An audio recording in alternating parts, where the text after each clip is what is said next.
Buenos días para todos y para todas. Queremos darles la más cordial bienvenida a los ciclos de actualización para periodistas CAP y a este proceso de formación para periodistas de Honduras, Guatemala y El Salvador que hemos titulado Democracia y Autoritarismos en Centroamérica y que realizamos en conjunto con la Asociación Centro Cívitas, el Fondo de Iniciativas Locales de Canadá, la Oficina de OACNUD para Centroamérica y el Caribe, Free Press Unlimited y ASJ Honduras. Esta mañana tengo mucho gusto en presentar para esta primera sesión de formación del CAP al doctor Héctor Lindo Fuentes, reconocido historiador salvadoreño, quien tiene una trayectoria que traspasa nuestras fronteras. El doctor Lindo es profesor emérito de Historia en la Universidad de Fordham en Nueva York. Obtuvo su doctorado en Historia en la Universidad de Chicago y ha sido miembro del cuerpo docente en la Universidad Centroamericana José Simeón Cañas, en la Universidad de Illinois en Urbana-Champaign, la Universidad de California en Santa Bárbara y la Universidad de Fordham. Además, ha impartido cursos en UCLA, la Universidad de Columbia en Nueva York y la Universidad de Costa Rica, entre otras instituciones. Es autor de numerosos artículos y libros sobre la historia de El Salvador y Centroamérica. A esta sesión de apertura la hemos titulado El autoritarismo no es nada nuevo. Doctor Lindo Fuentes, un honor que nos acompañe esta mañana en la sesión inaugural de los ciclos CAP para Centroamérica. Muy buenos días y le dejo en el uso de la palabra. Y en particular es para mí un gusto y además una actividad de egoísmo estar con gente que tanto admiro como los periodistas de Centroamérica. Lo he dicho yo en varios foros que en estos difíciles momentos el periodismo centroamericano es una de las pocas luces brillantes que tenemos, o sea que para mí es un gran gusto. Además siempre me beneficio mucho de las preguntas cuando hablo con periodistas, porque al hablar sobre estos temas es un gremio que tiene las mejores preguntas por estar tanto en la mirilla como en la observación de los regímenes autoritarios. Entonces, el tema de hoy es el autoritarismo no es nada nuevo. Y tal vez deberíamos de haber añadido que tampoco es nada viejo, desafortunadamente está muy presente. Pero bueno, el título es El autoritarismo no es nada nuevo. Y esta primera parte la he dividido en tres partes. Primero, voy a hablar sobre los sistemas de gobierno a través del tiempo, desde principios del siglo XIX, dar una perspectiva muy amplia. Luego voy a hablar sobre los orígenes de la democracia, la idea de que puede haber instituciones políticas y formas de organizarnos para frenar el autoritarismo. Entonces vamos a ver la democracia como freno del autoritarismo, freno pues no siempre exitoso. Y en la tercera parte de esta primera sesión voy a hablar sobre las herramientas de los gobiernos autoritarios tal como lo han visto diferentes observadores. Entonces empecemos con los sistemas de gobierno a través del tiempo. Tengo aquí un mapa y voy a apoyar mucho en material gráfico porque al hablar sobre un periodo tan largo y sobre tantos países, el material gráfico me ayuda a visualizar. Esta es la situación actual según el índice de democracia del Economist. Tiene una clave de colores, como ustedes pueden ver, los países azules. El azul profundo es lo más democrático posible y el rojo es regímenes autoritarios. Y este es un mapa de 2024. Si ustedes ven Latinoamérica, eh, solamente aparecen Venezuela y Nicaragua como regímenes autoritarios plenos, pero este es un mapa de 2024. El Economist ya califica a El Salvador también como merecedor de la etiqueta de país con pintura roja. Eso es para darles una impresión hacia dónde vamos. Pero quiero darles un panorama muy de largo plazo. Esta gráfica, y me he encontrado material buenísimo en las redes para apoyarme con visualizaciones de análisis estadístico. Esta gráfica muestra el porcentaje de la población global por sistema de gobierno. Es decir, en todo el mundo, eh, cómo ha estado gobernada la población. Entonces no estamos por países, sino que estamos por porcentaje de la población. Y vemos que a principios del siglo XIX, esto empieza en 1816, porque 1816 es el final de las guerras napoleónicas. A principios del siglo XIX, la mayor parte de la humanidad vivía en sistemas autocráticos, principalmente monarquías o colonias.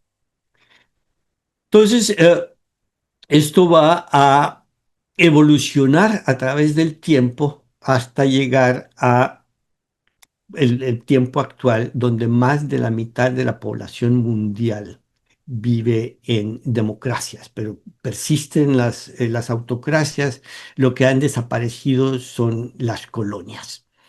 Entonces, tenemos que ver entonces la evolución de esas colonias y esas monarquías a través del tiempo. Pero antes de entrar en esa materia, sí quiero señalarles cómo la evolución de estos sistemas tiene picos y valles. Ven ustedes, además hay momentos disruptivos, digamos. Los momentos disruptivos son quizá primero al principio del siglo XX, luego alrededor de la Primera Guerra Mundial, luego los años 40 y 50 y luego después de la caída del muro de Berlín. Y vamos a entrar en mayor detalle. Pero quiero entrar un poquito a esta evolución de las monarquías y las colonias. Uno de los puntos claves es alrededor de la Primera Guerra Mundial. Tenemos que antes de la Primera Guerra Mundial, la mayor parte de Europa estaba gobernada por monarquías, algunas de ellas monarquías constitucionales, pero donde el rey todavía mantenía bastante poder. Las únicas dos excepciones que tenemos aquí son Portugal y Francia. En Portugal había habido una revolución en 1910 y la primera República Portuguesa estaba funcionando en Portugal y luego también vemos en Francia que pues desde la Revolución Francesa hubo una sucesión de repúblicas y monarquías, pero para 1914 estamos en monarquía. En todo caso, el panorama global es que antes de la guerra mundial, de la Primera Guerra Mundial, tenemos esta predominancia de monarquías en toda Europa.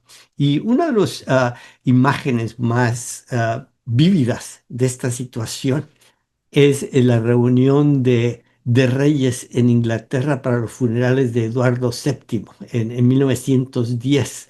Les presento esta foto.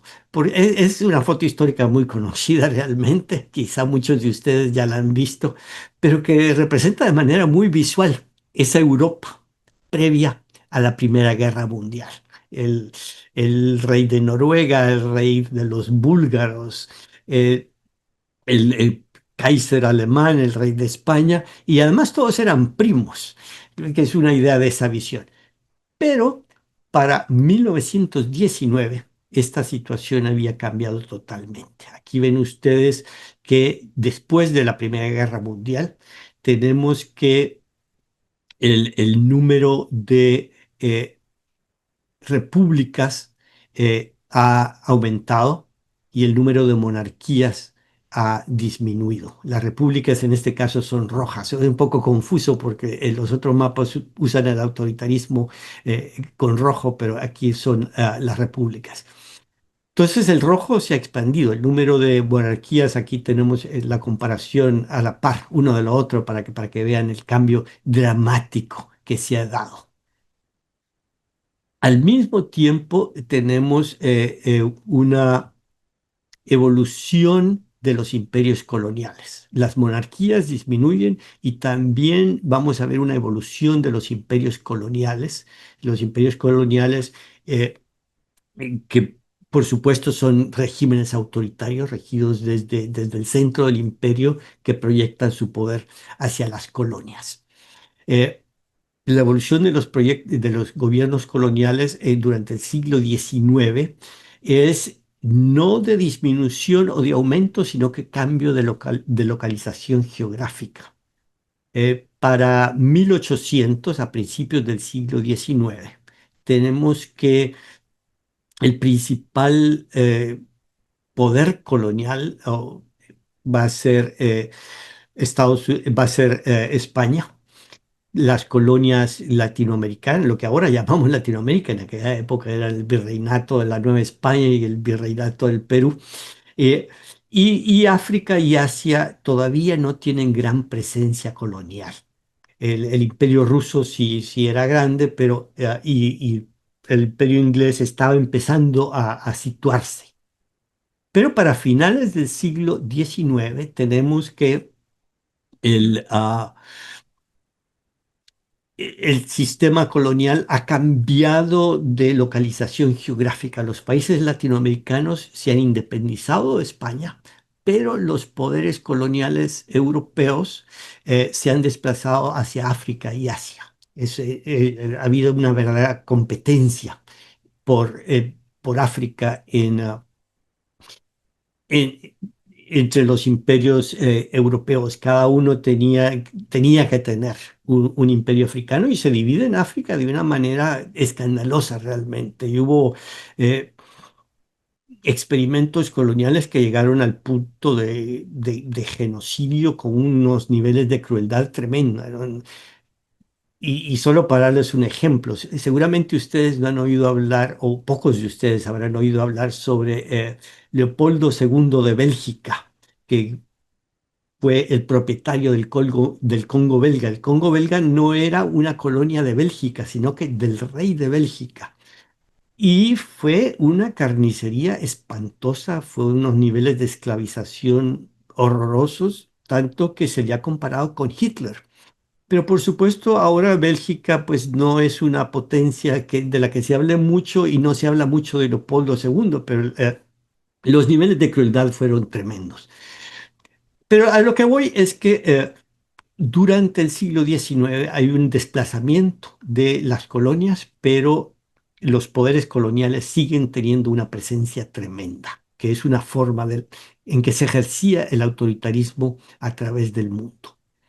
Aquí tengo esta otra gráfica que nos lleva más a la dinámica de la democratización. En esta gráfica no tenemos eh, el número total de países democráticos o autoritarios, sino que tenemos el número de países que cambian de régimen. Y esto me ayuda mucho a mostrar que estamos hablando de periodos bastante concentrados en los que se ve un aumento en el interés en la democracia o un aumento en el autoritarismo. Sombreado ahí con unas franjas grises esos periodos. Y esto me ayuda a hablar sobre algo que se observa cuando se miran las cosas así desde vuelo de pájaro, es que hay momentos en que hay tendencias mundiales en una dirección o en otra.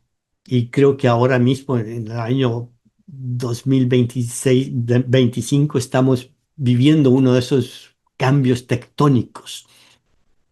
Y el primer cambio tectónico que vemos es, como les había mencionado, el de la Primera Guerra Mundial.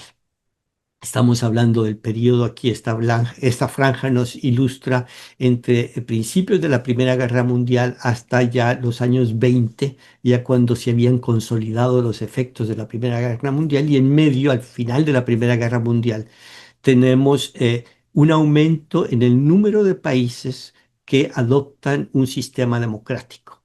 Porque con la Primera Guerra Mundial tenemos, en primer lugar, la Revolución Rusa, que la Revolución Rusa lleva a que se desintegre el imperio de los zares y que se separen del imperio ruso los países bálticos.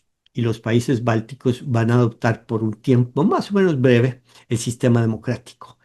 También tenemos el desmantelamiento de los imperios alemán, austrohúngaro y otomano.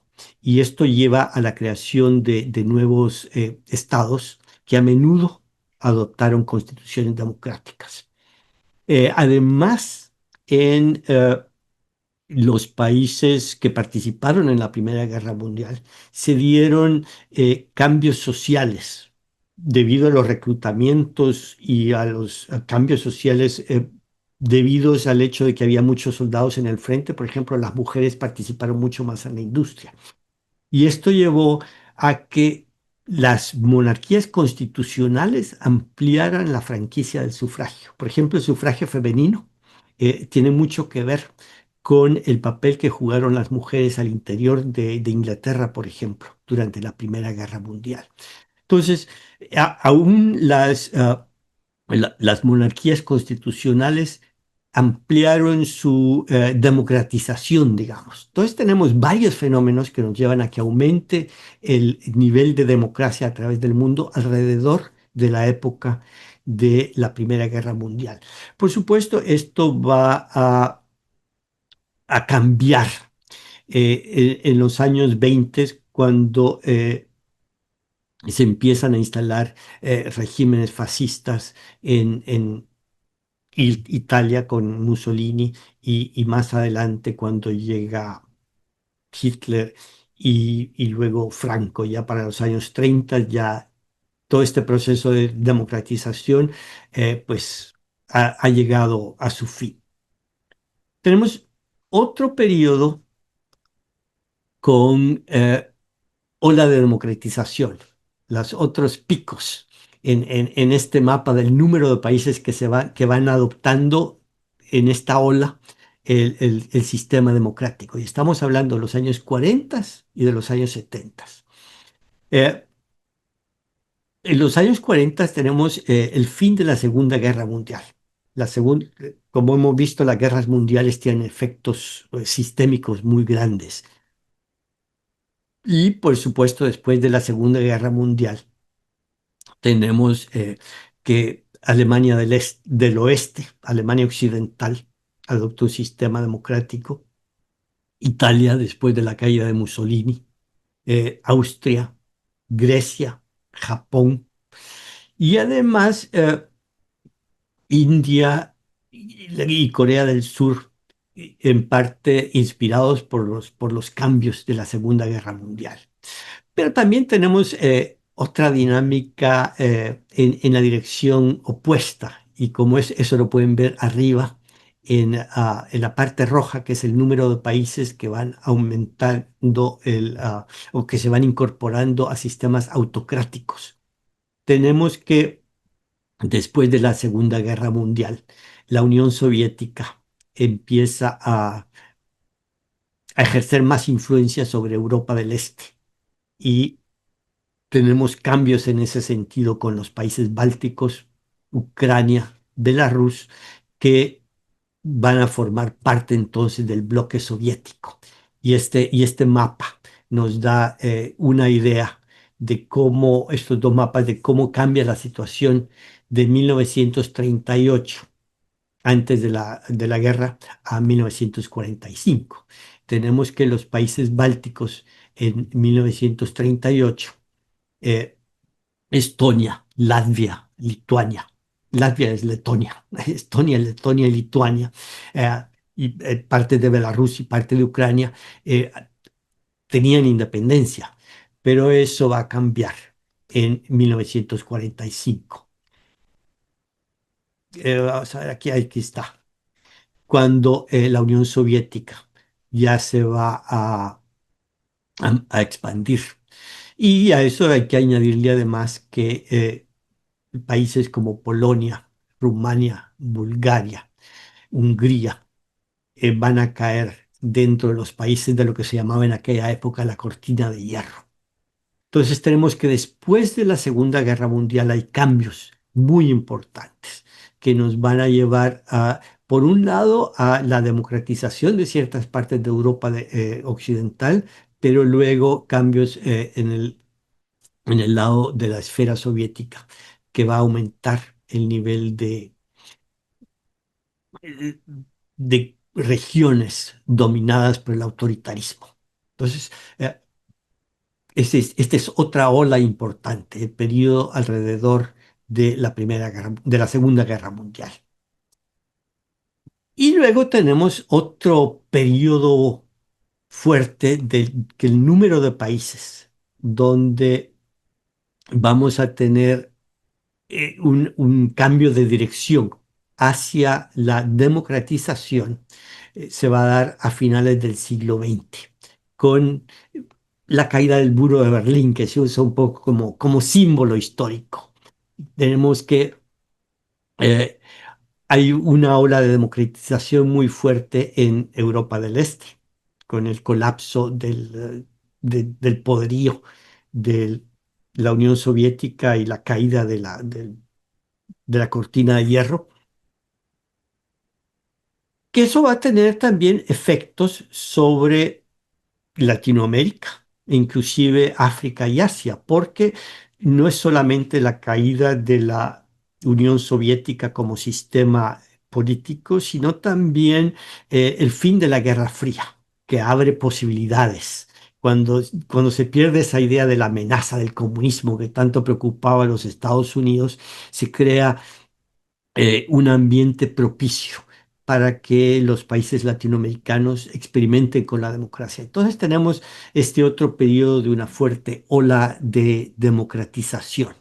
Eh, Después de la caída del muro de Berlín, tenemos que Polonia, Checoslovaquia, Hungría, Alemania del Este, Rusia adoptan sistemas democráticos. En Chile, el fin de la Guerra Fría permite el plebiscito que llevó a la caída de Pinochet. Luego tenemos África del Sur, Taiwán, Corea del Sur. Y obviamente esto tuvo su impacto también en Centroamérica con la firma de los acuerdos de paz en El Salvador, las elecciones en Nicaragua. Y todo esto es este fin de la lógica de la Guerra Fría.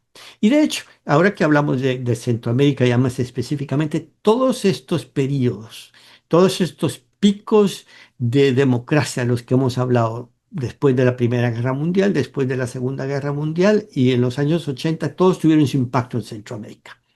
En los años 20, en la Primera Guerra Mundial tuvo un impacto primero desde el punto de vista económico, que llevó a mucho descontento en las clases populares y hubo un experimento democratizador poco conocido del que se ha hablado muy poco, pero que realmente es más significativo de lo que creemos. Y estoy hablando de la República Federal de 1921.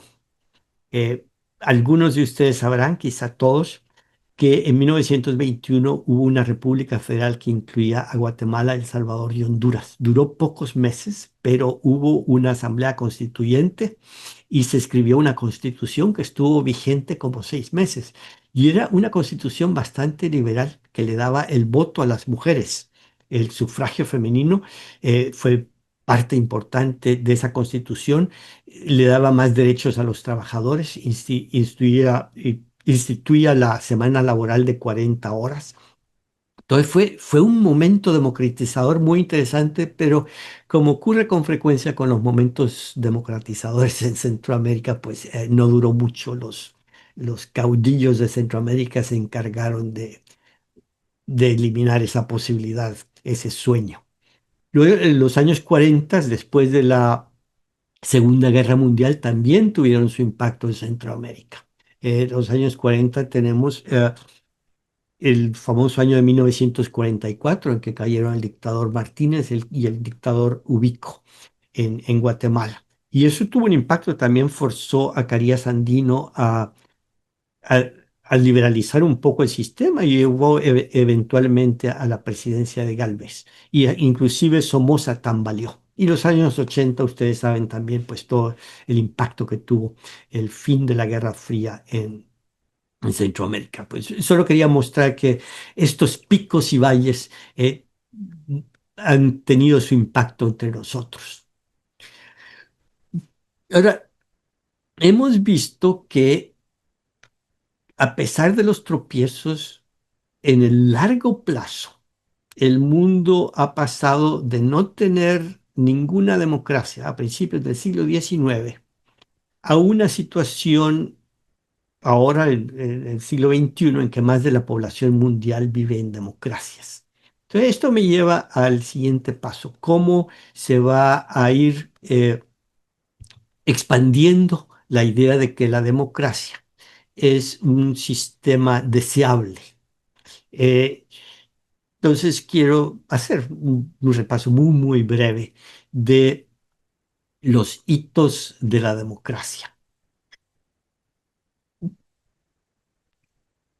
La historia tradicional empieza con el experimento democrático en Grecia en el siglo sexto antes de Cristo, alrededor del año 500 antes de Cristo en Grecia, la Grecia de Pericles. Y todos hemos visto en los libros de texto las descripciones de esa democracia griega tan inspiradora, pero era tan inspiradora, pero solo abarcaba a los ciudadanos griegos libres. Eso excluía, por supuesto, a las mujeres y a los esclavos. Entonces se limitaba siempre el acceso a la democracia. Además, esta visión un poco idealista no menciona que, por lo que sabemos, inclusive muchos de los grupos primitivos de cazadores y pescadores se organizaban de manera más o menos democrática. O sea que hay tradiciones hasta en la Edad de Piedra de ciertas prácticas similares a la democracia. Pero luego de la Grecia de Pericles, el segundo gran hito es el de la Carta Magna en Inglaterra, en que el rey concedía ciertas garantías a los nobles que se habían rebelado, dar eh, garantías de debido proceso, de derecho a la propiedad. Ese es un hito de la Edad Media que es muy mencionado. Pero ciertamente los momentos claves van a venir después de la Constitución de Estados Unidos y la Revolución Francesa. La independencia de Estados Unidos, la Constitución americana y la Revolución Francesa son los grandes hitos en que empieza un periodo de aceleramiento de proceso, de expansión de ideas de la democracia. En el principio son gérmenes de ideas que van a afectar a muy poca gente, pero que eso va a dar origen a un proceso pues más amplio. Entonces, esto nos lleva a este periodo muy interesante a principios del siglo XIX, que nos muestra en este mapa, en que hay un 1% de la población que vive en democracia, pero que se empieza a diseñar y a expandir el sistema democrático tal como lo conocemos ahora. En, Después de 1816, después de las guerras napoleónicas, eh, empieza el movimiento de independencia en Latinoamérica y estos países van a adoptar constituciones que incluyen elementos de las constituciones francesa y estadounidense, que tienen la aspiración de sistemas democráticos. Como todos sabemos, en América Latina, pues no se adoptó esto a plenitud. Pero esto nos lleva a hablar sobre estos documentos constitucionales. Y aquí les voy a dar un poquito de la bibliografía útil para hablar sobre estos temas. Tenemos una historia reciente de las constituciones, de la idea de tener constituciones, de tener esos documentos para plasmar los sistemas políticos. Y es este libro que les menciono aquí, de Linda Colley, que da una visión histórica muy rica de la motivación y de la expansión de la idea de las constituciones. Y ella pues muestra cómo pues la constitución estadounidense no fue la primera, bien, la primera constitución realmente empezó en Cerdeña, pero no voy a entrar en esos detalles, pero sí que los documentos constitucionales empiezan a surgir a mediados del siglo XVIII. Y un poco por necesidad de los monarcas para sus actividades bélicas, para poder reclutar enormes cantidades de soldados y de marinos. Era necesario darles algunas concesiones, darles algunas garantías, algún tipo de respeto dentro del sistema político y así empiezan las constituciones. Y es un tiempo también en que se está consolidando el espíritu de la Ilustración, eh, la corriente filosófica que enfatizaba la razón, la idea de usar la razón para estudiar eh, la ciencia y para estudiar los sistemas sociales. Esto se expande y se habla también de dar racionalidad a los sistemas de gobierno. Y aquí es donde viene alguien como Montesquieu, que dentro del sistema filosófico ilustrado empieza a pensar cuáles son las mejores estructuras de gobierno. Viene con la idea de los tres poderes del Estado, etcétera, etcétera. Entonces ya cuando se escribe la Constitución de Filadelfia en 1787, se tienen estos dos espíritus. Por un lado, la Constitución se escribe en medio de la guerra entre los estados del este de Estados Unidos contra el Imperio Británico para lograr la independencia. Entonces, en medio de la guerra se escribe una constitución en parte para ganar la credibilidad y la legitimidad de la gente que está luchando, pero también dentro de el espíritu ilustrado, adoptando las ideas que se han estado barajando más que todo en Francia y en Inglaterra y que pues han cobrado bastante vigor con la Revolución Francesa. Entonces, a todo lo que voy es que la historia de las constituciones es una historia de la evolución del pensamiento humano, de la evolución de las sociedades y que no era nada pues prescrito. Pasamos siglos y siglos y siglos sin tener sistema democrático. Es un invento que cobró vigor alrededor de las últimas décadas del siglo XVIII. Ahora, las constituciones tenían una serie de elementos básicos eh, que van a ir adaptando las nuevas constituciones que se van escribiendo durante las primeras décadas del siglo XX. La Constitución de Estados Unidos se difundió ampliamente. Estamos hablando también que hay una rápida expansión de imprentas más modernas que podían imprimir en grandes cantidades y la imprenta, de hecho, era una herramienta de la revolución, el poder expandir las ideas rápidamente a través de la imprenta. Gente como Benjamin Franklin, por ejemplo, él era impresor. Era parte de sus habilidades que le ayudaron a tener éxito durante la época de la independencia de Estados Unidos. En todo caso, la impresión de la Constitución de Estados Unidos y la exportación de la Constitución de Estados Unidos y la Constitución francesa también y los derechos del hombre van a influenciar a muchos países. Entonces se va a generalizar la idea de que hay ciertos elementos que debe tener una constitución. Y Linda Colley eh, ha hecho un cálculo que encuentro muy ilustrador sobre la presencia en las constituciones que se escribieron entre 1776 y 1850 de las diferentes libertades. Cuántas veces aparecen en cada tipo de constitución, en las constituciones de los diferentes países?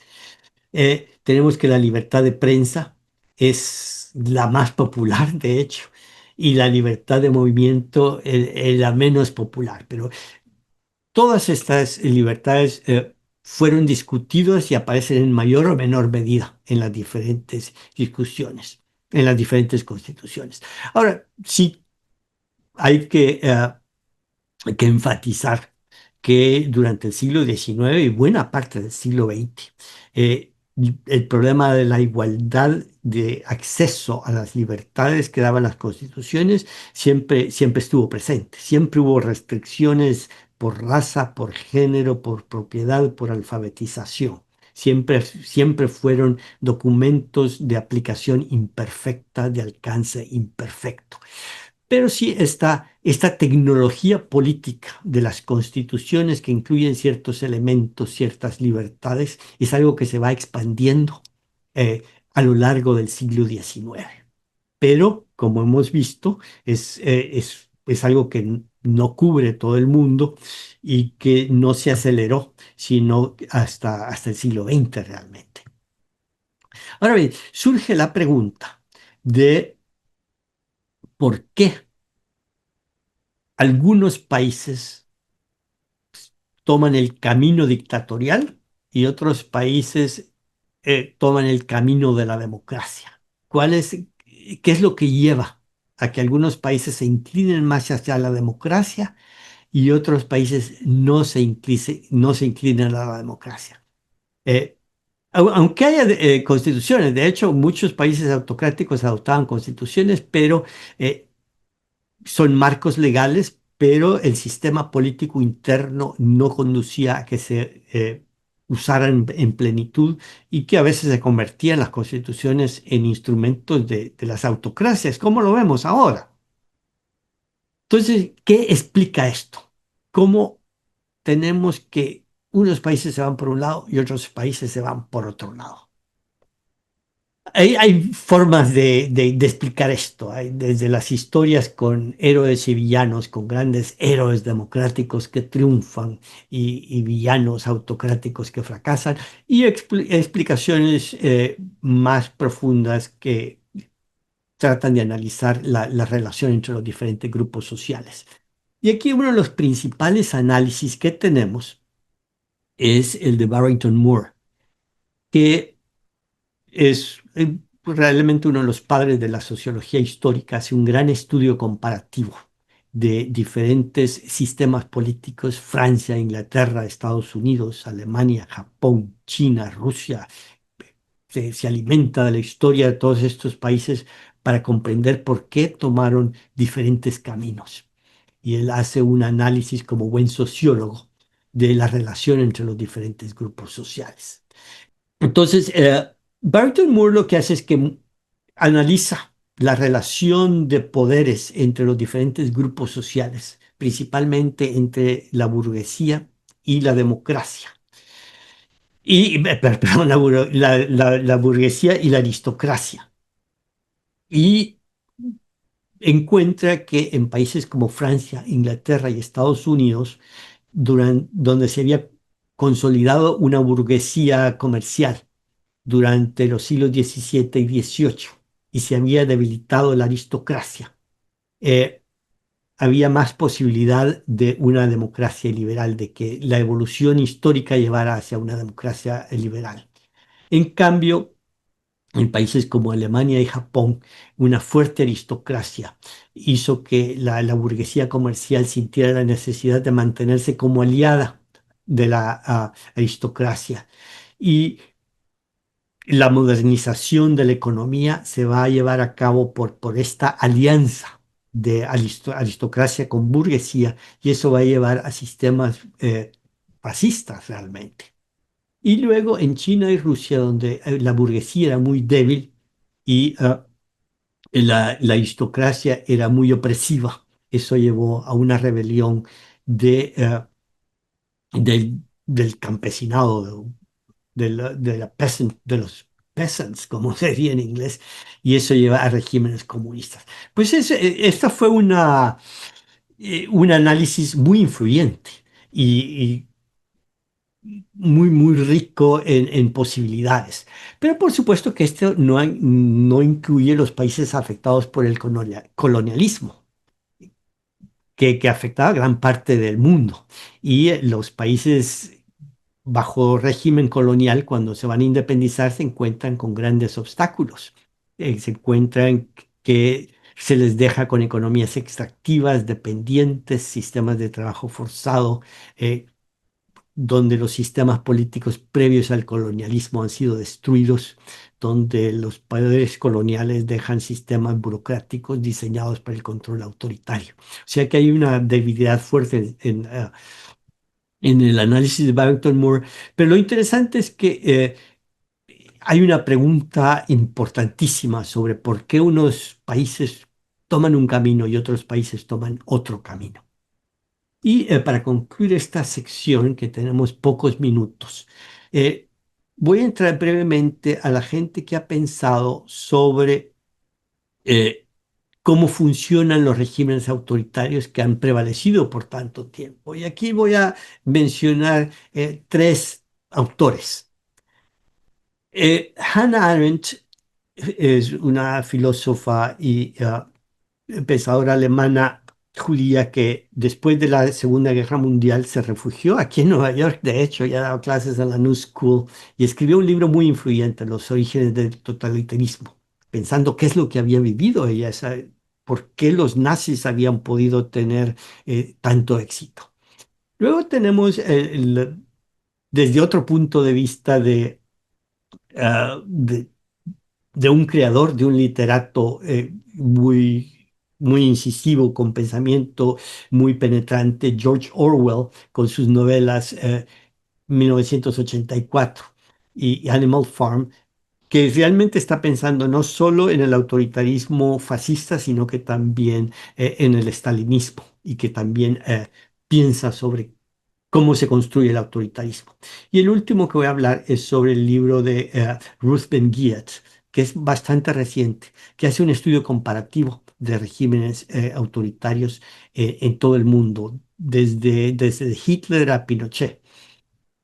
Entonces, brevemente, dada la falta de tiempo, Hannah Arendt habla sobre las herramientas del autoritarismo, la propaganda, el aislamiento de la población, la atomización de la población, eh, una- cómo los regímenes autoritarios tratan de destruir el espacio público, tratan de atemorizar y también manipulan el sistema legal.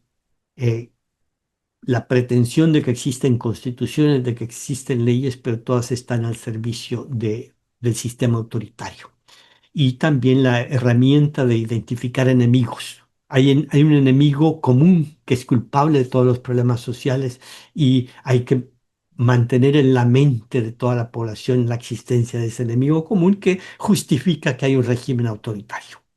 Y hay unas citas que resuenan y quizás solo les voy a leer una porque no tenemos tanto tiempo. La propaganda se caracteriza por un desprecio extremo de los hechos como tales, ya que en su opinión los hechos dependen completamente del poder del hombre que puede fabricarlos. Ese es un tipo de cita pues que resuena tremendamente en esta época de posverdad en la que vivimos, en esta época de fake news en la que vimos que los principales fabricantes de fake news son los gobernantes autoritarios. En 1984, George Orwell también habla mucho sobre este tema de la manipulación de la verdad y de la historia, el uso de la propaganda, el uso del miedo, la fabricación de enemigos. Son temas que resuenan mucho y los ilustra con esta novela tan impactante que es 1984, que uno la lee ahora y como que está leyendo el periódico realmente. Y por último, antes de cerrar, quiero hablar un poquito sobre el trabajo de Ruth Ben-Ghiat. Ella analiza a 10 dictadores: Mussolini, Hitler, Franco, Gaddafi, Pinochet, Mobutu Sese Seko, Silvio Berlusconi. A ella le interesa mucho Berlusconi porque ella, empezó como historiadora de Italia y trabajó mucho a Mussolini y a Berlusconi y vivió la época de Berlusconi y llega hasta Donald Trump. Ahora, ella enfatiza la propaganda como todos. También, y un poco dentro del espíritu siglo XXI, el tema de la virilidad. Ella ha hecho estudios también de género y respecto de esta masculinidad que se proyecta a través del autoritarismo y que se ve muy claro, lo está haciendo Trump, por ejemplo, trata de hacerlo.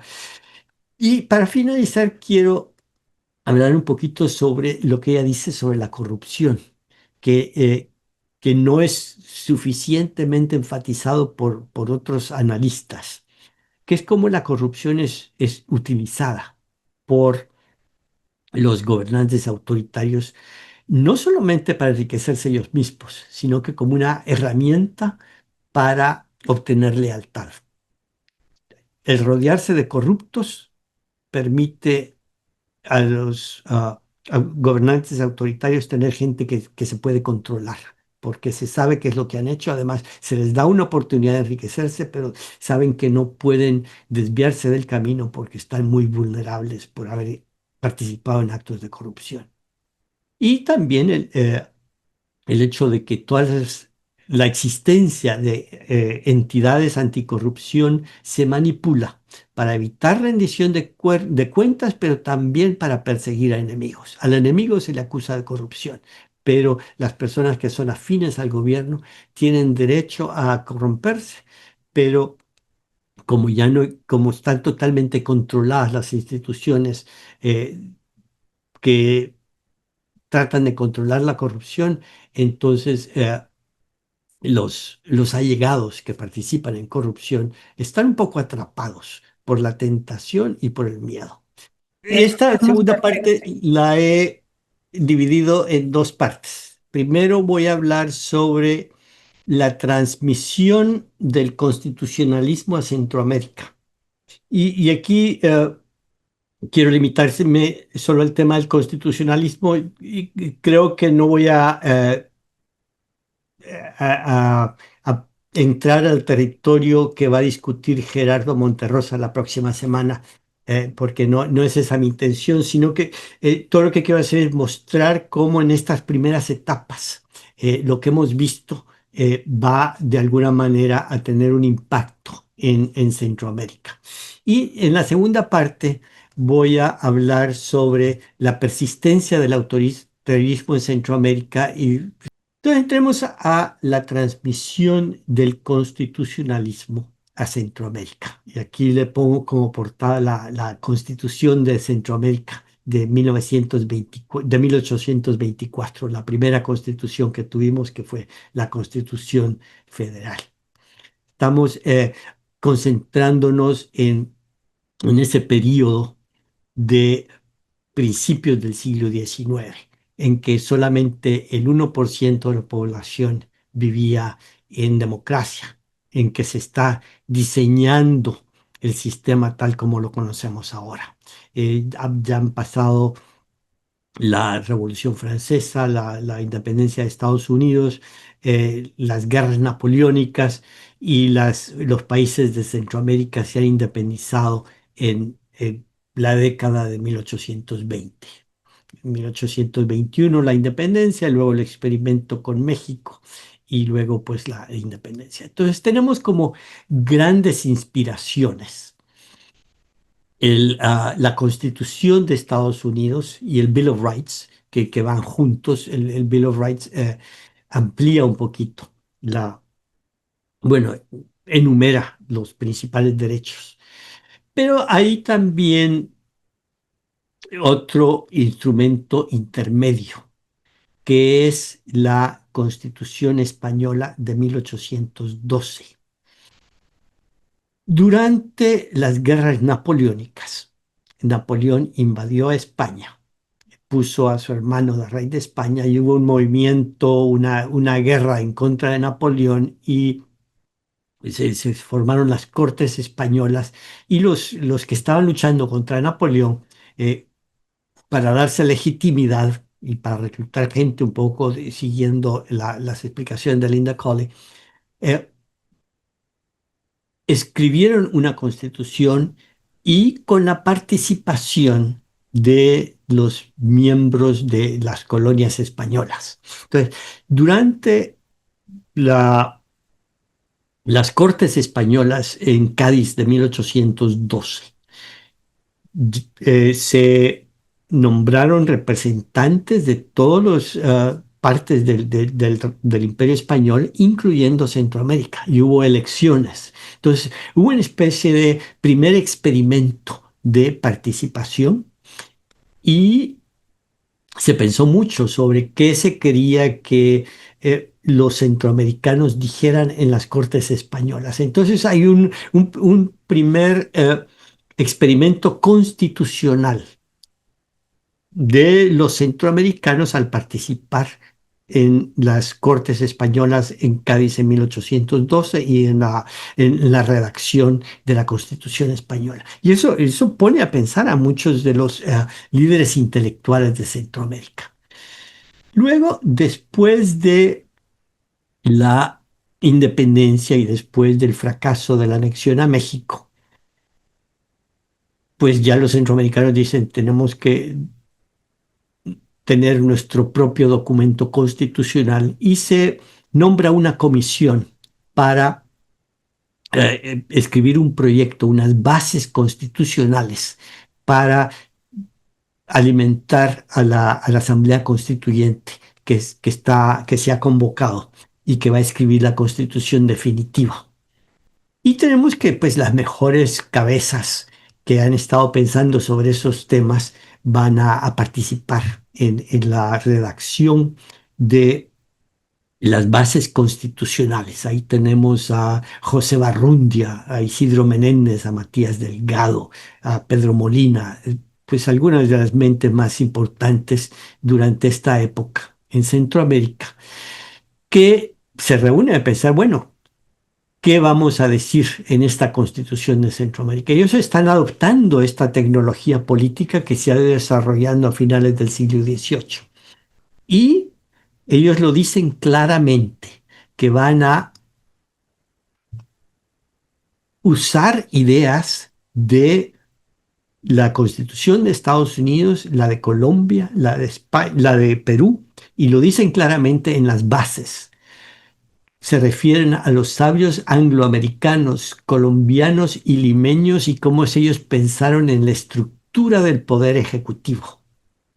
Eh, y aquí hay una discusión muy interesante. La Constitución de Estados Unidos les hace pensar que el sistema federal es apropiado para Centroamérica, que fue muy mala idea, pero es otra cosa, porque copiaron la parte de la Constitución de Estados Unidos cuando todavía era confederación que realmente no tuvo éxito. Pero bueno, pero también empiezan a pensar rápidamente en el problema del autoritarismo. Desde las bases constitucionales de 1823, previa a la Constitución de 1824, ya se plantean el problema de que se concentre demasiado el poder en un poder ejecutivo, en un presidente. Y dicen, y lo voy a citar, se teme que reconcentrado el poder en un solo individuo se haga demasiado fuerte y capaz de tiranizar la República. Pero la Comisión no ve este riesgo en las modernas instituciones, las instituciones de la Constitución. Lo que lo hace probable es la perpetuidad del mando y la inviolabilidad de las personas. En nuestra Constitución, el presidente de la República solo puede durar 4 años bajo el ojo vigilante del Congreso y está sujeto a la responsabilidad de cumplir las leyes. Sigue la siguiente página. Sí, desde el primer momento empiezan a pensar en el peligro del autoritarismo y cómo la Constitución debe poner frenos a esos peligros con un periodo electoral limitado. Y, y es algo que parece que Bukele no leyó, parece que no está informado. Y también en las restricciones que da la independencia de los tres poderes del Estado, el ojo vigilante del Congreso y que los presidentes estén sujetos a las leyes. Entonces, tenemos que, desde las bases previas a que se escribe la Constitución, ese peligro del autoritarismo se prevé. Saben que como ha sido gobernada Centroamérica con sistemas autoritarios, saben que ese problema puede estar ahí. Pero bueno, en base a al producto de estos pensadores, se escribe la Constitución y lo que quiero ahora ver es cómo todos estos elementos de todas estas garantías, estas libertades que describe Linda Colley están presentes en la Constitución Centroamericana de 1824. Es decir, cómo se han transmitido a Centroamérica todas estas ideas que se han ido implantando en las constituciones de todo el mundo inspirados por la Constitución de Estados Unidos y la Constitución francesa.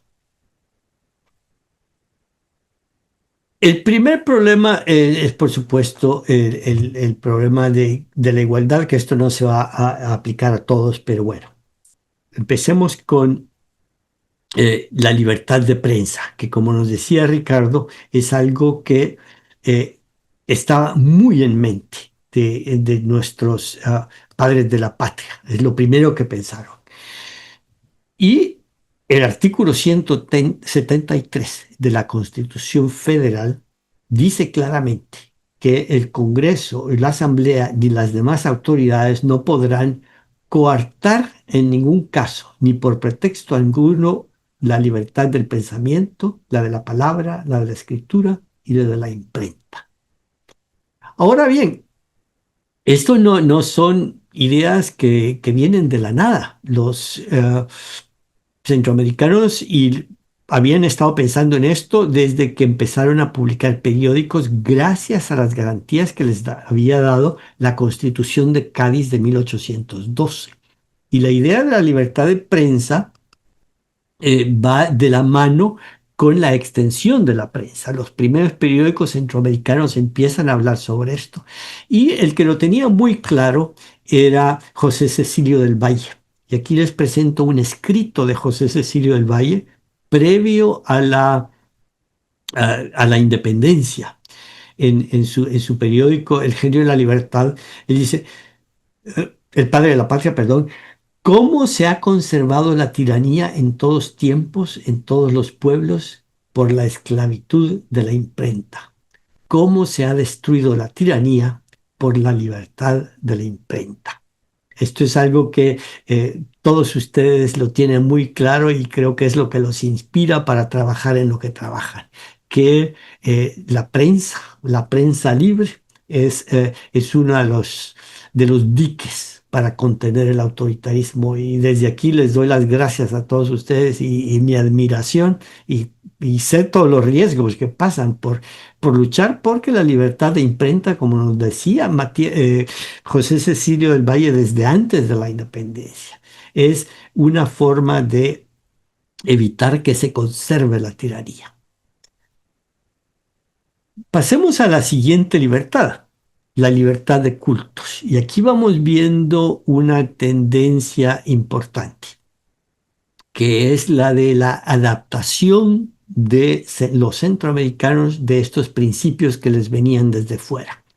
Eh, la Constitución de Estados Unidos era muy clara sobre la libertad de cultos y la francesa también, pero porque eran realidades diferentes. En Francia, pues había habido toda esta lucha entre católicos y protestantes que definió mucho finales del siglo XVII, principios del siglo XVIII.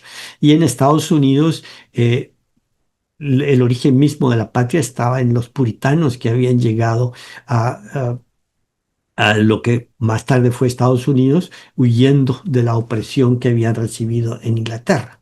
Pero en Centroamérica la cosa era diferente. Centroamérica era una región donde imperaba el catolicismo.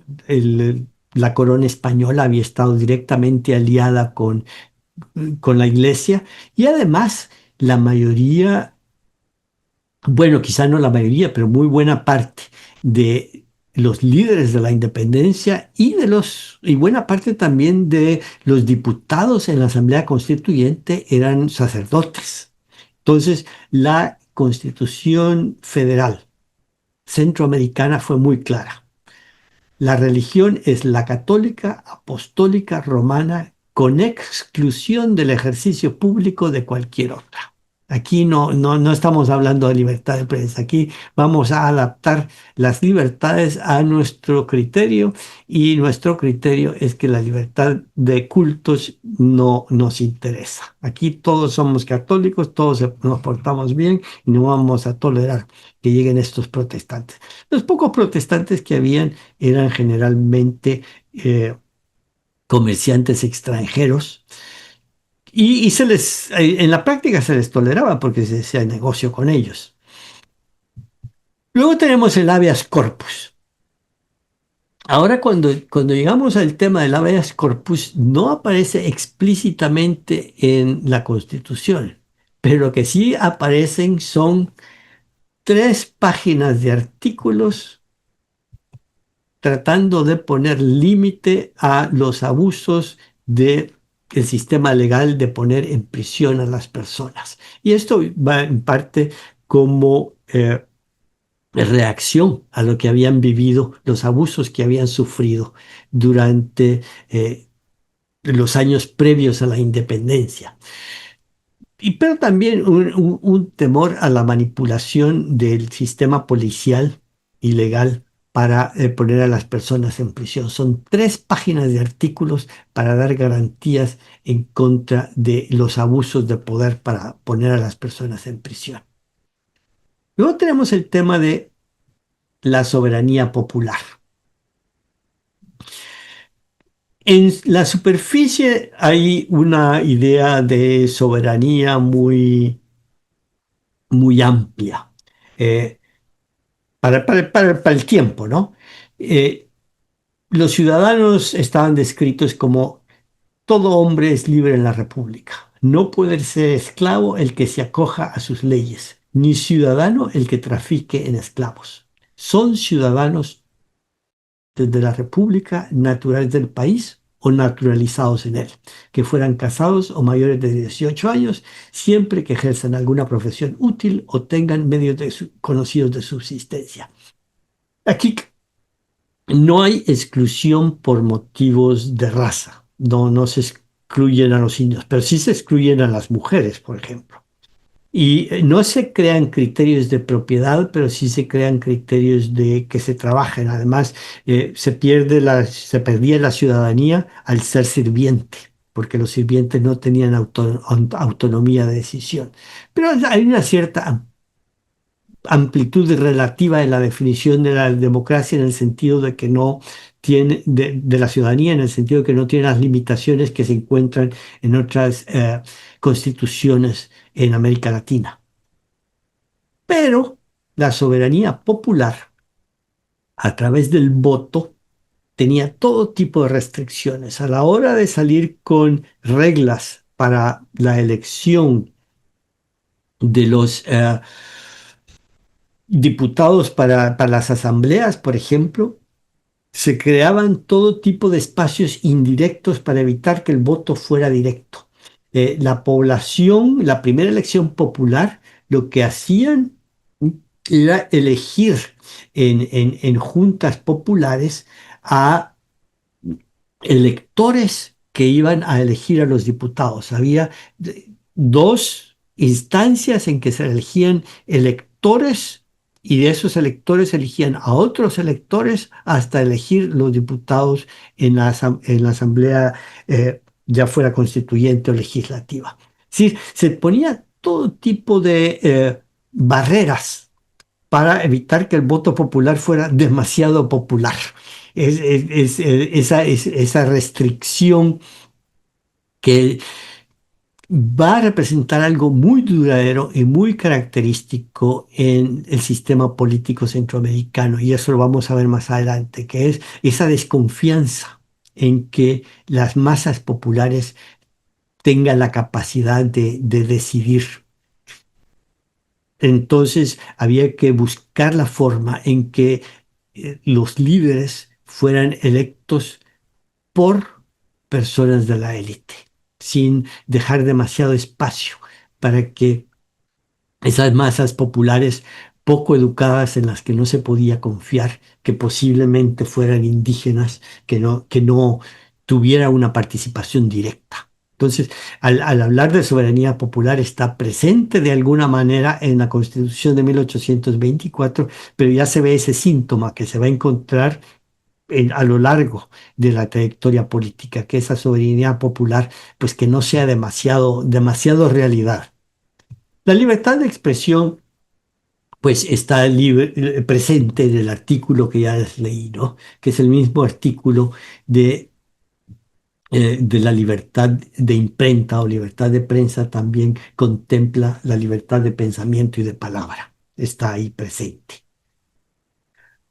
La libertad de reunión también está presente, pero al mismo tiempo que se define algo que eh, podría ser equivalente a lo que hoy llamaríamos un estado de excepción.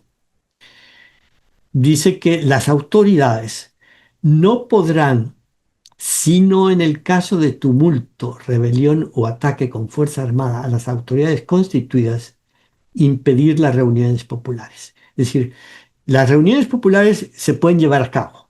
Reuniones populares que tengan por objeto un placer honesto o discutir sobre política y examinar la conducta pública de los funcionarios. Todo eso está muy bien, siempre y cuando no haya tumulto, rebelión o ataque. Es decir, en la misma forma en que se presenta esa libertad, se presentan las ocasiones en que esa libertad no se podrá ejercer. Y tenemos también una cierta forma de libertad de comercio, en que se dice que las autoridades no pueden conceder por tiempo ilimitado privilegios exclusivos a compañías de comercio o corporaciones industriales.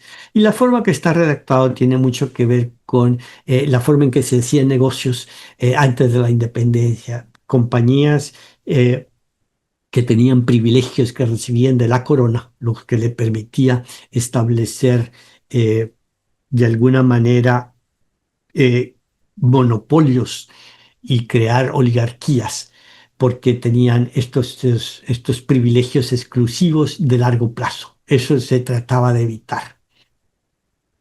Y finalmente tenemos el tema de la libertad de movimiento, sobre la cual es la Constitución de 1824 es totalmente silenciosa, no dice absolutamente nada.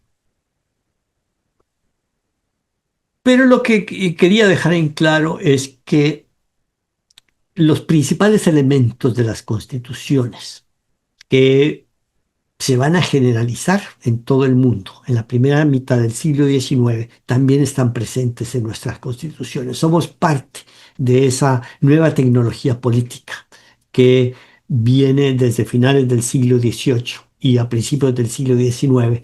Nuestros líderes ilustrados, que pues habían estudiado en la Universidad de San Carlos en Guatemala, los grandes principios de la Ilustración, pues bueno, era una gran institución que realmente estaba muy al día en los temas políticos de la época y había intelectuales como José Cecilio del Valle, es siempre el primero que se me viene a la mente porque es uno de mis favoritos, que explicaba con mucha claridad todos estos principios. Ahora pasemos al segundo tema, que es la persistencia del autoritarismo en Centroamérica. Vimos que las ideas de las constituciones llegaron a Centroamérica, que se adaptaron a las circunstancias locales. Pero la adopción de esas normas constitucionales no necesariamente se tradujo en prácticas democráticas. Entonces, veamos primero un poco abuelo de pájaro, eh, la presencia de las prácticas democráticas. Y aquí voy a usar un mapa, ya ven que me gusta usar mapas, unos mapas que contienen, que visualizan el índice de democracia liberal. Estos son unos índices que se construyen midiendo en cada sistema político el alcance del derecho al voto, la libertad e imparcialidad de las elecciones, libertad de asociación y expresión, libertades civiles, restricciones al poder del Ejecutivo. Sí, todos estos son los elementos que se toman en cuenta para construir este índice de democracia liberal. Generalmente lo que hacen es que ya sea preguntan a un panel de expertos o consultan la literatura especializada para construir el índice. Y según esto, en Centroamérica, en 1900, la democracia liberal pues no existía. De paso, las claves de colores es el amarillito pálido, quiere decir que no hay ninguna democracia liberal, que el índice es prácticamente cero. Ese amarillito se va haciendo cada vez más verde y luego azul hasta llegar al azul profundo, al azul índigo quizá, que indica que el índice de democracia liberal es 100. es el máximo. Entonces, en 1900 tenemos que toda Centroamérica, con excepción de Costa Rica, es amarillito pálido, que quiere decir que no hay democracia liberal, pero en Costa Rica ya hay los primeros indicios de una democracia liberal. Curiosamente, para El Salvador y Belice no parece haber tenido datos, pero por lo menos para El Salvador sí les puedo decir que en 1900 no había nada parecido a democracia liberal. Se merecía el amarillo pálido. 50 años después, para 1951, pues sí tenemos una situación que ha cambiado. En Guatemala tenemos pues la primavera de Guatemala. En Honduras tenemos el periodo de Manuel Gálvez, que sí hubo una cierta liberalización del sistema. Y en Costa Rica pues ya ha pasado la revolución de 1948. Ya se ha eliminado el ejército y ya pues se ha avanzado bastante en el camino a la democracia liberal. 25 años más tarde, a principios de 1979, tenemos un retroceso. Eh, Solamente en Costa Rica tenemos democracia liberal, pero por supuesto, para finales de 1979 ya hemos tenido la revolución sandinista y empiezan a cambiar las cosas en Nicaragua. Para el año 2000, ya después de la caída del muro de Berlín, el fin de la Guerra Fría, tenemos un cambio ya claro. Ya después de los acuerdos de paz, después de la firma de la paz y de las elecciones en Nicaragua, ya hay avances considerables en la adopción de los principios de la democracia liberal en Guatemala, El Salvador, Nicaragua, Honduras y Costa Rica, pues ya tiene una democracia bastante avanzada. 2017, Guatemala sigue profundizando, El Salvador también. Nicaragua ya no. Ya Nicaragua, ya el señor Ortega ha hecho de las suyas. Y Honduras, pues no tiene todos los principios de la democracia liberal en práctica. Pero ya para 2024 ya vemos un retroceso más grande en Nicaragua y en El Salvador. Y por supuesto para 2025 estamos como estamos. La pregunta es, ¿por qué estos aumentos en la democracia y retrocesos en la democracia?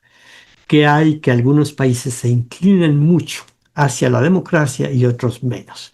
Y ha habido dos intentos de gente dedicada a la sociología histórica que trata de explicar la situación de Centroamérica usando como punto de partida la metodología de Barrington Moore, haciéndose la pregunta, ¿cuál es esa relación relativa entre las diferentes fuerzas sociales y el cambio económico en nuestros países para explicar la dirección hacia la democracia y por supuesto explicar lo que se llama la excepción costarricense?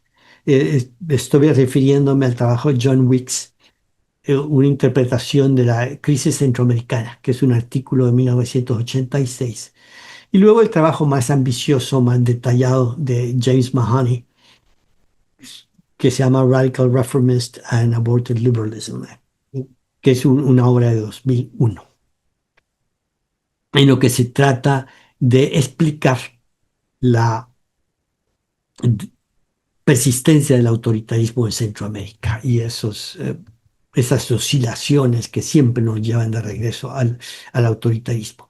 Ahora, estos son dos sociólogos que se basan en lo que encuentran en las fuentes secundarias de los historiadores. Entonces dependen un poco del estado de los estudios históricos en el momento en que están escribiendo. Lo que se ha hecho sobre el siglo XIX, principios del siglo XX. Y no les voy a contar en todo detalle lo que dice cada uno de ellos. He hecho una especie de síntesis bastante arbitraria de lo que ellos dicen, pero que les da un poco el espíritu de cómo piensa, en la dirección en la que están pensando, ¿no? No tomen esto como una narración muy detallada de lo que dice Mahoney, sino que más bien como una síntesis general del espíritu de lo que están tratando de decir. Y he diseñado este esquema. Tenemos que, según ellos, hay una fuerte herencia colonial que determina la forma en que se van a organizar los estados, pero que a fin de cuentas se organiza un estado para favorecer los intereses de la agricultura comercial. Entonces, la agricultura comercial que se instala a finales del siglo XIX, cuando pues se facilitan las rutas de comunicación y se expande el comercio mundial, Centroamérica pues se orienta hacia la agricultura de exportación y el Estado se va a organizar para favorecer los intereses de la agricultura comercial. Y esto lleva a relaciones conflictivas en las zonas rurales, porque para que se expanda la agricultura comercial, para que las élites se enriquezcan, tienen que conseguir tierra y mano de obra. Entonces hay conflicto alrededor de la competencia por la tierra y por la mano de obra. Y esto lleva al endurecimiento de las jerarquías sociales, tanto económicas como étnicas. Es decir, la élite consolida su posición y subordina todavía más a, a los indígenas y a los campesinos para poder tener acceso a su tierra y a su mano de obra. Se marginan, se mantienen oprimidas a grandes segmentos de la población. Entonces, este Estado organizado se centraliza para aprovechar la agricultura de exportación y parte de esa centralización del Estado es la organización de un aparato militar coercitivo muy poderoso. Ahora, esa flechita gris, en lugar de ser una como las otras, la he puesto porque hay una excepción que por supuesto es el caso de Costa Rica, donde el equilibrio de poder entre las la élite oligárquica y las clases populares es diferente en Costa Rica, entonces eso lleva a que tenga que haber algún tipo de negociación y lleva a otro sistema de Estado donde la organización de este aparato militar coercitivo no ocurre, sino que lo que ocurre es una negociación entre los diferentes grupos. Y en el siglo XX, la relación con Estados Unidos, que convierte a Centroamérica en parte de su esfera de influencia, va a afectar y va a consolidar el poder de estas élites que controlan el aparato del Estado para favorecer los intereses de la agricultura comercial. Entonces tenemos una élite muy poderosa que se impone sobre el resto de la población y crea estados autoritarios para poder satisfacer las necesidades de la agricultura de exportación. Pues esto es más o menos, a grosso modo, un poco caricaturesco lo que nos dice esta forma de pensar. Ahora hay dos cosas que enfatiza esta forma de ver la historia centroamericana. Uno es la importancia que se le da al crecimiento de la agricultura comercial y otra más adelante la importancia que se le da a la influencia de Estados Unidos. Ahora hay una visión alternativa, no desde el punto de vista de la sociología, sino que desde el punto de vista de la historia. Hay un artículo de Víctor Hugo Acuña que es un artículo que ya tiene algunos años, pero que lo va a publicar en un libro que todavía no está en prensa, pero que yo vi el borrador, que toma el punto de vista de un historiador que ha trabajado con las fuentes primarias, tiene un conocimiento quizá más íntimo de las élites centroamericanas. Y él lo que hace es enfatizar la continuidad de las clases dominantes. Él no ve esas clases dominantes como algo diferente después de la agricultura de exportación, sino que dice las clases dominantes son las mismas, se han reproducido a través del tiempo y tienen una continuidad desde la época de la independencia realmente extraordinaria. Entonces, él no ve periodos de ruptura, sino que él lo que ve son adaptaciones de esas clases dominantes. Para él lo más importante es la desconfianza que la clase dominante tiene de las clases subalternas y la necesidad de ponerle freno a las clases subalternas para poder mantener control del sistema político. Él lo que ve es una cultura política que se basa en el despotismo, en el militarismo, en la alienación de los grupos subalternos y relaciones de deferencia con los grupos subalternos. Y él no ve que el imperialismo, el factor externo, haya sido determinante. Para él, el autoritarismo existe con o sin la presencia de los Estados Unidos, para ser más explícitos. Para ponerlo en los términos de los conceptos constitucionales listados por Collier, respetar la soberanía popular nunca les interesó.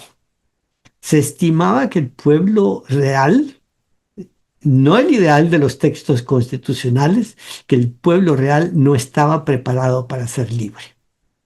Y el discurso el discurso de la élite y el análisis del discurso de la élite desde principios del siglo XIX, y yo diría hasta el presente, nos da ejemplo de eso.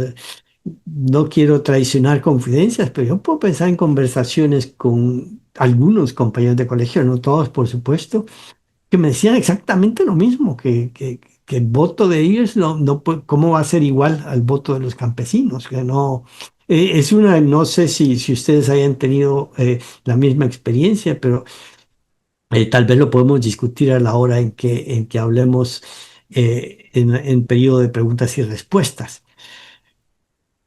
Pero todo esto nos lleva a que esta misma élite que está escribiendo constituciones no toma la parte de la soberanía popular muy en serio, ni toma la idea de las elecciones sin filtro muy en serio. La misma eh, acta de independencia reflejaba esta actitud. Aquí tengo yo una reproducción del acta de independencia que está en el Archivo General de Centroamérica. Y en el primer apartado dice, y aquí les subrayo, dice que están publicando el acta de independencia para prevenir las consecuencias que serían temibles en el caso de que la proclamase de hecho el mismo pueblo. Es decir, si el pueblo mismo se levanta a proclamar la independencia, las consecuencias serían temibles. La élite se tiene que adelantar. En suma, tenemos que las élites desde el primer momento, a la hora de hablar del pueblo, hablan de las consecuencias temibles de que el pueblo tome las decisiones en su propia mano. Y de hecho, si vemos cómo las constituciones y sobre todo cómo ha sido la práctica de las de las elecciones en Centroamérica, muestra una desconfianza secular en la capacidad del pueblo de votar y de respetar esa soberanía del pueblo. Aquí tengo yo un cuadro sobre la evolución de la franquicia electoral en Centroamérica. El voto secreto se implantó relativamente temprano en Nicaragua, en Honduras, luego en Costa Rica, pero en Guatemala y en El Salvador el voto secreto no existió hasta 1945 y hasta 1950. Ahora, en Nicaragua y Honduras esto fue parte del conflicto entre liberales y conservadores. La Constitución del 93, que que la implantó Zelaya, eh, sí contemplaba el voto secreto, pero por supuesto sabemos que Zelaya manipulaba las elecciones a su manera. Pero el hecho de que el voto no haya sido secreto en El Salvador y Guatemala permitía prácticas electorales totalmente aberrantes. Yo he leído narrativas muy detalladas sobre cómo se llevaban a cabo las elecciones en los años 20 y 30 en El Salvador. Era una cosa pues que indicaba cómo funcionaba el sistema político. Llegaban al sitio de elecciones el grupo de hombres, porque siempre eran hombres hasta 1945, y llegaban a la mesa donde estaban la mesa electoral, los encargados de la mesa electoral, y decían en voz alta por quién votaban. Entonces había muchas cosas que podían ocurrir en ese proceso. Una de las cosas que ocurría es que llegaban los campesinos de la finca con el dueño de la finca y el dueño de la finca tenía su candidato favorito. Los campesinos de la finca tenían que decir en voz alta por quién iban a votar. Y por supuesto, si no votaban por la misma persona que favorecía el dueño de la finca, pues podía haber consecuencias. Otra posibilidad era que los votantes dijeran una cosa, pero los que controlaban la mesa escribieran una cosa diferente. Y eso llevaba a que hubiera grandes peleas para controlar la mesa, inclusive con muertos, que temprano por la mañana, que se iba el día de la votación, llegaban los dos partidos contendientes, partidos de élite, porque sí había competencia electoral, pero siempre entre miembros de la élite, llegaban y se peleaban hasta que uno controlara la mesa. Y a veces había muertos o por lo menos había golpeados y heridos. Y se controlaba. Y esto ocurría invariablemente. Ahora, ese uso de la violencia no era la única forma de controlar el voto. También existían mecanismos clientelistas. No todo era coerción. Los, ah, los líderes de la época construían aparatos electorales, generalmente con mucha presencia local, y hacían uso de lo que ya hemos hablado, de dar acceso a pequeñas corrupciones, de dar acceso a ciertos privilegios a aquellos que lo seguían. Se establecía todo un sistema clientelista entre los líderes políticos y sus seguidores. Entonces, la relación no era exclusivamente una relación de tipo coercitivo, no, podía ser que hubiera beneficios para seguir a un líder o a otro. Pero lo que imperaba no era la ideología y no era que cada persona independientemente decidiera por quién votar, sino que había todo tipo de mecanismos para evitar esa soberanía popular exagerada, esos excesos de democracia. Eh, y estos se llamaban liberales, seguían constituciones, etcétera. Había un escritor nicaragüense que hablaba sobre el liberalismo apaleador, que era una forma de comprender ese liberalismo vertical que imponía sobre la población en general la forma en que se podía ejercer eh, la, la toma de decisiones a través de las elecciones. Y por supuesto, el último grupo que se incorporó a esa soberanía popular, el último grupo que se le negó de manera tajante el derecho a ejercer el derecho al voto y levantar su voz a favor de las causas favoritas, fueron las mujeres. Y no tenemos que, sino que hasta el 45, cuando durante esa primavera de Guatemala se adopta por primera vez en Centroamérica el voto femenino. Pero y aquí quiero regresar a la Constitución de 1921. En la Constitución de 1921 sí hubo voto femenino. eh, ese momento de auge democrático tan breve que tuvo Centroamérica, en que se firmó la Unión de Centroamérica y había grandes grupos de artesanos y de mujeres que lo que querían era una constitución anticaudillista. Y lo decían con toda claridad. Y hubo mucha movilización. En la caída de Estrada Cabrera fue por unionistas que luego participaron en ese movimiento de Unión Centroamericana. En El Salvador, las mujeres se organizaron por primera vez alrededor del unionismo, también en Honduras, y participaron para apoyar ese movimiento unionista, y de ahí surgió la Constitución de 1921 que le dio el voto a la mujer.